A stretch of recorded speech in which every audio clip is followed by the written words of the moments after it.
Tingnan natin yung kay Senator Alan Peter Cayetano pagdating sa palitan ng liderato diyan sa Kongreso, Senado. Well, matagal na kaming na medyo umaangal sa direksyon ng ating Senado, disagreements sa policy. Pagkatapos tuwing makakabuo kami, parang may pananakot na huhulihin si Senator Bato. So actually this morning ko lang nalaman na malapit na siya. As of Saturday night, sabi niya hindi siya makakarating. So even yung mga kasama namin sa majority, nagulat na lang kanina, but through God's grace, nabuo yung 13, and I think perfect timing kasi na-prove din ni Senator Bato na yung threat sa kanya totoo. Kasi mismo sa loob ng Senado siya hinagod at hinabol, at gustong i-prevent na mag-attend siya. Before we go to Senator Bato, former Senate President Soto believes this has all to do with the impeachment. The proof of the pudding is in the eating. So, bantayan nyo kami at saka nyo kami husgahan. Pero dun sa speech ko mismo ay sinabi ko na po, di ba, sa lahat na hindi po to, mali po na ang impeachment ay basta lang i-dismiss because of politics, pero mali din na bigla mo namang i-convict na walang ebidensya. May proseso to at malaking bahagi ang accountability ng ating konstitusyon.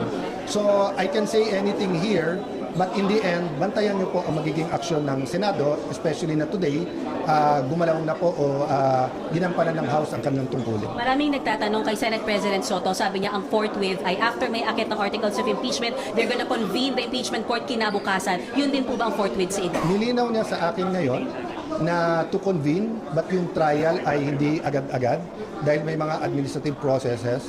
So ang kinukonsulta ko ngayon sa ating Senate Secretariat ay kung yung rules ay kailangan bang pag-usapan muli or i-adapt lang yung dati. So actually I will do everything you've said tonight, but I don't think there will be any delays and I don't think there are any machinations on the part of the new majority. All of us know that the Senate is on trial also, so we will do our best. So if the articles of impeachment will be transmitted by tomorrow, you will convene the impeachment court by Wednesday? I will update you tomorrow, diba? Kasi I just have to look at everything, diba? I don't want to speculate, but we will follow the Constitution, we will follow the rules. Okay, let's talk about Senator Bato de la Rosa. He's under protective custody. What does that mean, sir? Tingnan mo kung gaano kagaling si Senator Cayetano kayo, pating 10K ayuda kayo. Tangina, hanap kayo ng 10K ayuda kay Senator Alan Peter Cayetano, hindi nyo hanapin kay Bongbong Marcos kung nasan na yung Maharlika Investment Fund.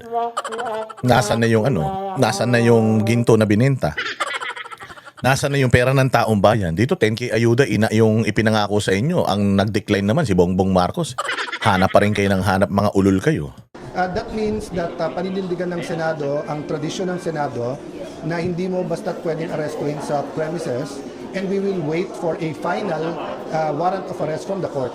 So ang nangyari in the past, pagka na-exhaust lahat ng legal remedy at sinabi ng korte na valid ang warrant of arrest, in this case we want a valid court, a court of competent authority to validate that ICC warrant, then usually yung mismong senador na nagsusurrender. Before I turn you over to the studio, sir, so you will allow yung pag-serve ng ICC warrant pero hindi nyo i-allow ang arrest kay Senator Bato? There's no reason not to accept, diba, any subpoena, any filings, any pleadings. Having said that, you cannot just use a piece of paper and then say yan na yon, hulihin na kita. And katulad nga nun, sabi namin, ano ba personality ni former Senator Trillanes? Siya ba'y sheriff ng ICC?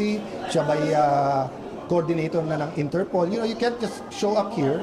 Kitang-kita sa video, hinahabol si Senator Bato. I mean, may decency naman, di ba? Pwede naman mag-usap eh. So kung nakita namin everything's in order, why would we use the Senate for anything illegal? Sir, I think we have questions from the studio. Cheryl, Julius, are you there? Yeah. Cheryl, Julius? Yeah. Sir, can you hear it?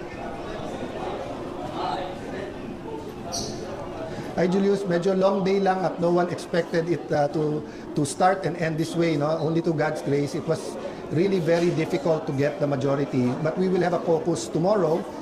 Then kinausap ko rin sila Senator Soto, sila Senator Migs na kailangan mag-usap-usap din lahat. So far nag-cancel ng mga hearings except for yung Ways and Means and Energy dahil presyo ng kuryente. Yun ang hearing na matutuloy this week. But we expect everything to normalize next week. And tama-tama din naman kasi everyone needs time to study for the upcoming impeachment trial. Questions? Cheryl, Julius?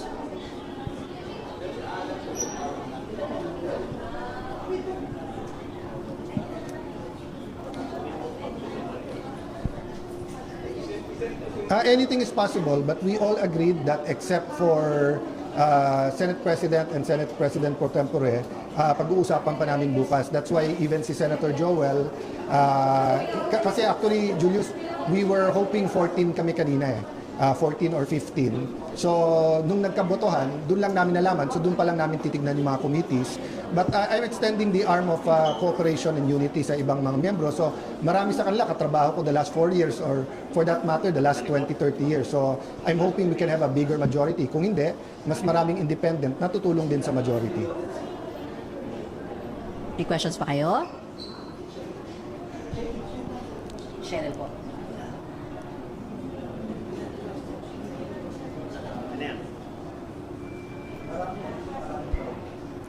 Yeah, good evening, Cheryl. Kasi may nangako sa amin na yun nga, na pag 13, sila 14, sila 15, or magpakita lang si Senator Bato. So, it went back and forth. And, you know, I won't point fingers, pero alam nyo naman, ang dynamics hindi lang sa loob ng Senado Our country is going through some political turmoil.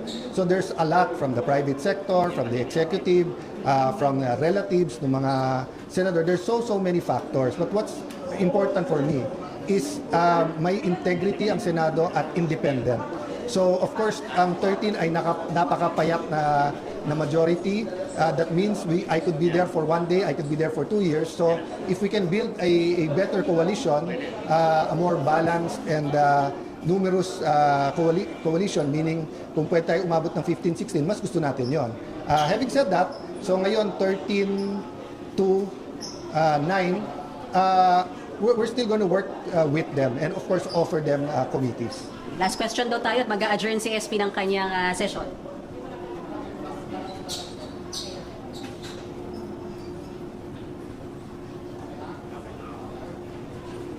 Hindi naman po. Not necessarily naman po. They just, kasi yung friendships at loyalties dito, di ba? So like si Senator Migs, nag-abstain din ako sa kanya dati, kaya sabi ko nakaganti ka din.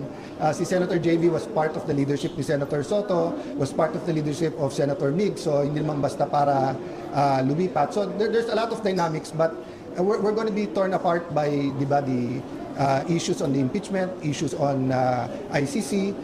Ayan, no, napakaganda ng mga sagot ni Alan Peter Cayetano. Palakpakan natin. Napakahusay. Alam natin na magiging magaling na ito Senate President. Di katulad Tito Soto, walang alam. Puro comedy lang alam niyan. Wala namang wala namang utak yan. Yan ang banatero, walang inuurungan.